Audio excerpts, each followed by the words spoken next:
Heaven Official's Blessing. Chapter 41. Audio source: wuxia-world-audiobook.com. At the Paradise Manor. Questions of Xiao Lian. That boy didn't seem to know who Bai Wuxiang was, and only watched Xiao Lian with a blank expression. Xiao Lian couldn't tell whether if the boy didn't understand or couldn't understand, but he suddenly shouted, "Ah!" Turns out it was Xiao Lian who grabbed onto his shoulders and unconsciously gripped them too tight. It wasn't until he shouted that Xiao Lian came to, and hurriedly released his hands. "I'm sorry," Hua Cheng spoke up in a low voice. "You're tired. Go rest." As soon as he said those words, a small door on the side walls of the hall opened, and two nimble girls entered to take away the boy. He looked back at Xiao Lian as he was led away. Xiao Lian told him, "Don't worry, I'll go find you again in a bit." After the boy was taken away, Hua Cheng turned to Xiao Lian. "Sit down and relax, and don't see him for now. If you have any questions for him, I have my ways of prying open his lips." Prying open his lips sounded rather horrifying, and Xiao Lian replied, "No, that's all right. If he couldn't say anything, then let it go. We'll take this slow." Hua Cheng sat down next to Xiao Lian. "What are your plans for the boy?" Xiao Lian, looking exhausted, gave the question some thought. "I think I'll keep him by my side, and bring him along with me first. He's a ghost, not a human," Hua Cheng said. "Why don't you leave him here in the ghost city? I've no trouble feeding another mouth."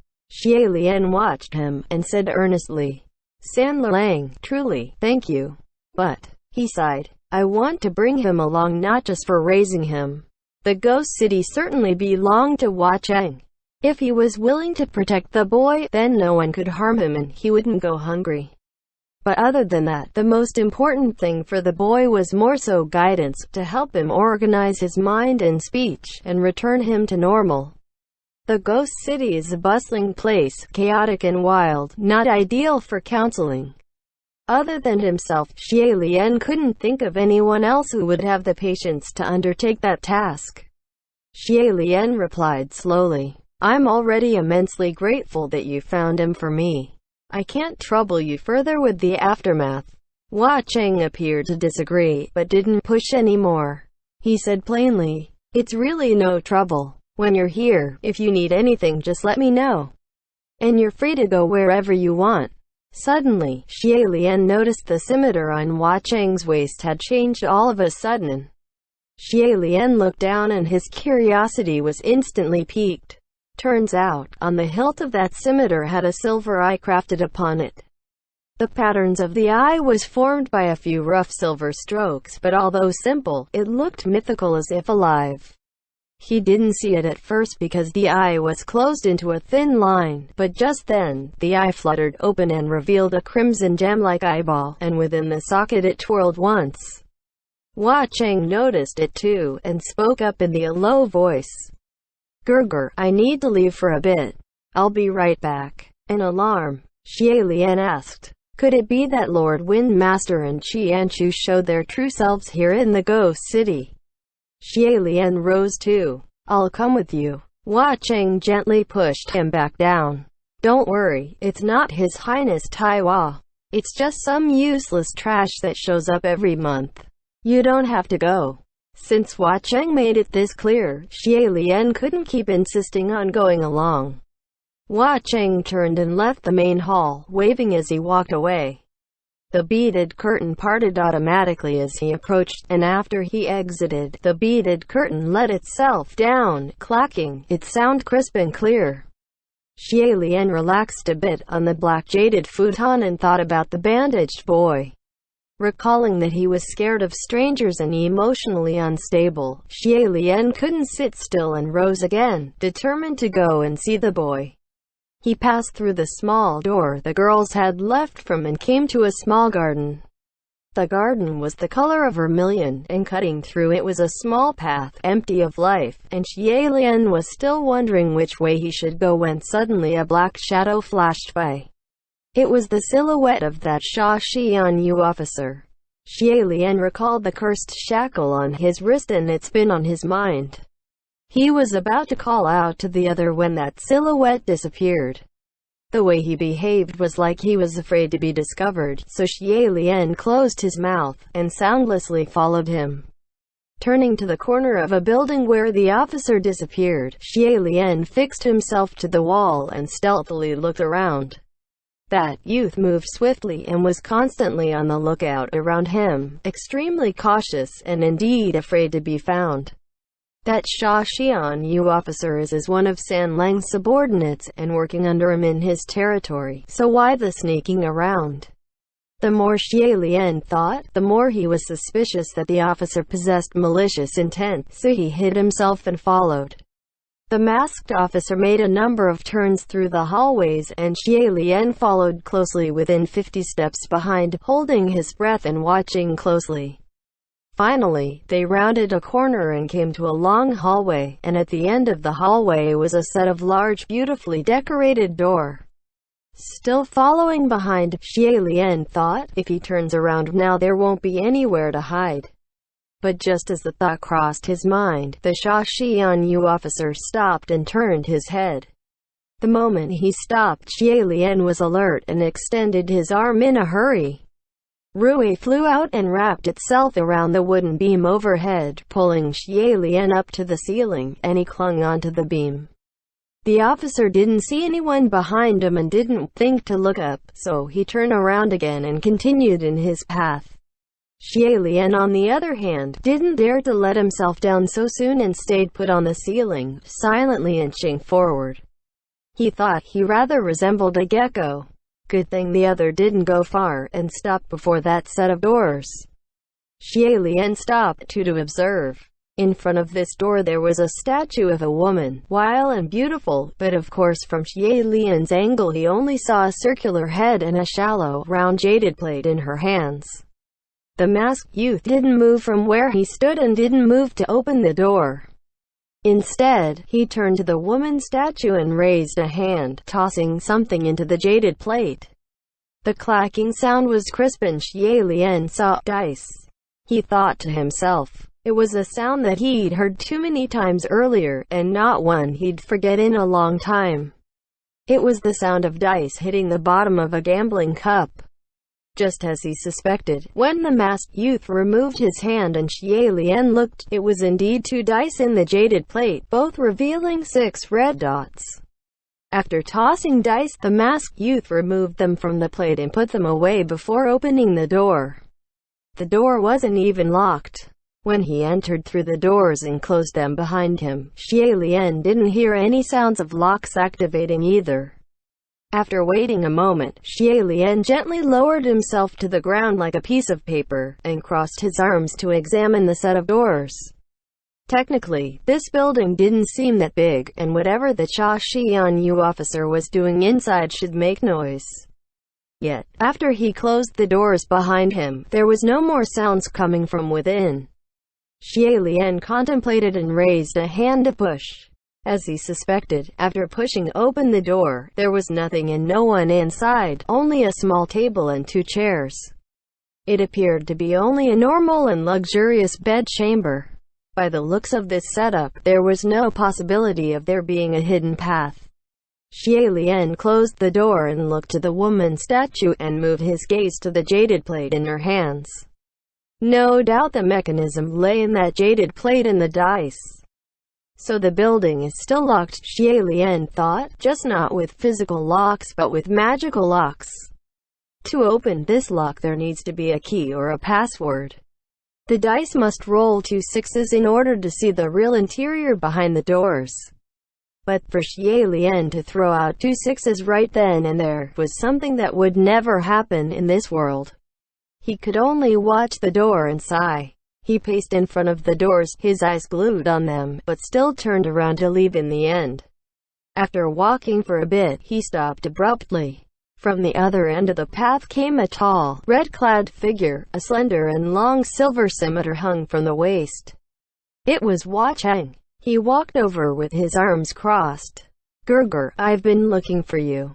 He looked exactly as he did when he left. Only the scimitar on his waist was out of its scabbard, clattering against him along with the scabbard, clanking as he walked, painting a picture of arrogance. That silver eye on the hilt of Yiming was closed. Xiao Lian steadied himself and said, I was going to go see that child, but your house is too big and I got lost. Xiao Lian was originally going to tell Hua Cheng about what had just happened, but when the words came to his lips, they turned around and he swallowed them. Xiao Lian hadn't forgotten the goal of this visit to the Ghost City was to investigate the missing heavenly official. Any signs of fishiness couldn't be ignored, thus, he decided not to ring alarm and see if he could go through those doors first. If Hua Cheng had nothing to do with it, then Xiao Lian would report his suspicious subordinate at once, but if Hua Cheng was involved. Xiao Lian was deep in thought, but Hua Cheng took no notice and spoke as he led Xiao Lian back to the main hall. If you wanted to see that boy, I can send for someone to bring him to you, and you'd only need to wait at the Paradise Hall. It was probably because he was hiding something. When Xiao Lian heard Hua Cheng's tone of voice, he couldn't help but become more docile. You finished your business that fast? Hua Cheng snorted, his lips curling in disdain.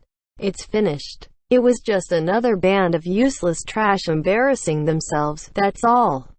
Hearing him say, useless trash, tone familiar, Xiao Lian guessed.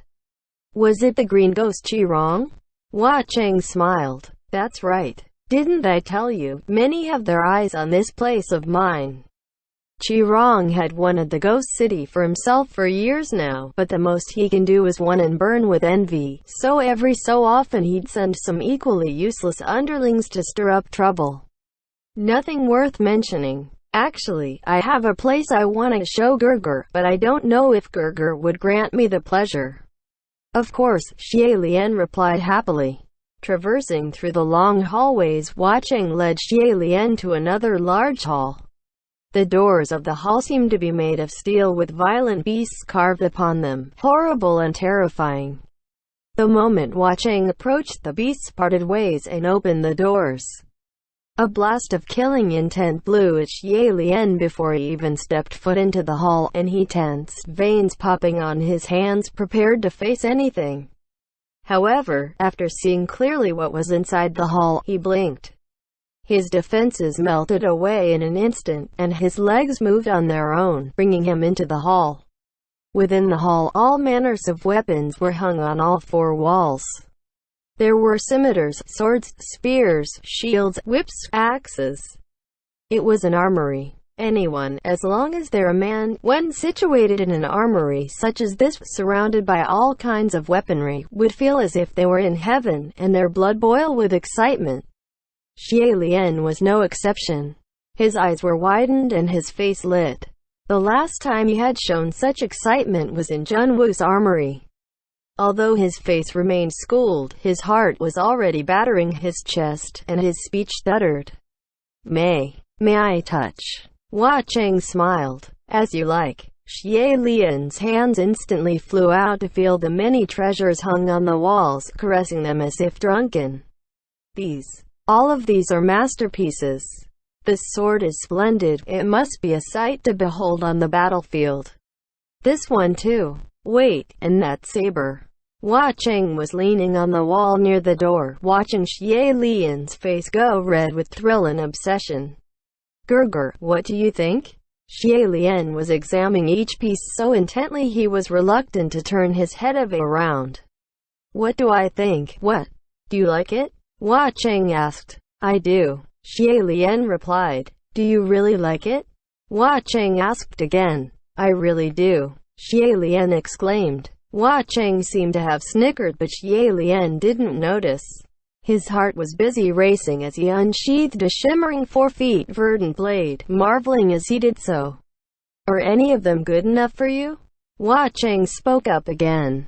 Xiao Lian's entire face was bright and glowing, unable to stop his marveling. Good.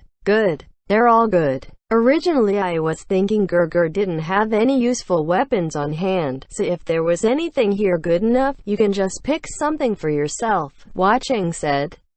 But since Gerger likes them all, I'll give them all to you. No, no, no, there's no need, Xiao Lian said hurriedly. I have no use for any handy weapons anyway. Really? Hua Cheng said. But it's obvious Gregor really likes swords. Liking doesn't mean I have to own it, Xiao Lian said. I haven't used one in years. Just looking makes me happy. Besides, I'd have nowhere to put them if you give them all to me. That's easy to solve, Hua Cheng replied. I'll give this entire armory to you. Xiao Lian took that as a joke and grinned. There's no way I can take away a room this big. No need to take it away, Hua Cheng said. I'll give you the property too. Just come visit when you're free. No, it's okay, Xiao Lian said. An armory requires constant maintenance. I'd hate to see the weapon suffer. Xiao Lian placed the sword carefully back onto its hold, and said nostalgically, once upon a time I owned an armory like this too, but it was burned down. All of these weapons are precious devices to be desired. You have to cherish them, San Lang. That's easy too, Hua Cheng said. If I'm free I can help Gregor maintain the armory. Xiao Lian laughed. Well, I certainly don't have the face to ask His Majesty the Ghost King to do chores for me. Suddenly, Xiao Lian remembered Zhen Wu's warning right before he left for the mission. The wicked scimitar Yiming is a cursed blade of misfortune. A weapon of such evil can only be forged by an exceedingly cruel sacrifice in a bloody wool. Do not touch it, and do not let it touch you, lest the consequences be unimaginable. Xiao Lian contemplated but still decided to ask in the end. But San Lang, all of these weapons don't even come close to your scimitar Yiming, right? Hua Cheng cocked his left brow. Oh, has Gregor heard of my scimitar too? Only some hearsays, Xiao Lian replied. Hua Cheng snickered. I bet they're not nice hearsays. Did someone tell you that my scimitar was forged by an evil, bloody ritual? That I sacrificed live humans? Sharp as always, Xiao Lian responded. Not too horrible. Everyone has their own bad rumors, but not everyone would believe them. Don't know if I might have the honor of seeing the legendary scimitar Yiming. You've actually already seen it, Gregor, Hua Cheng said. He took a few steps closer to Xiao Lian and said in a low voice, Look, Gregor, this is Yiming. The eye upon the scimitar hung at his waist twirled in Xiao Lian's direction. It might be Xiao Lian's imagination, but he thought that Silver Eye started squinting into a crescent shape. End chapter.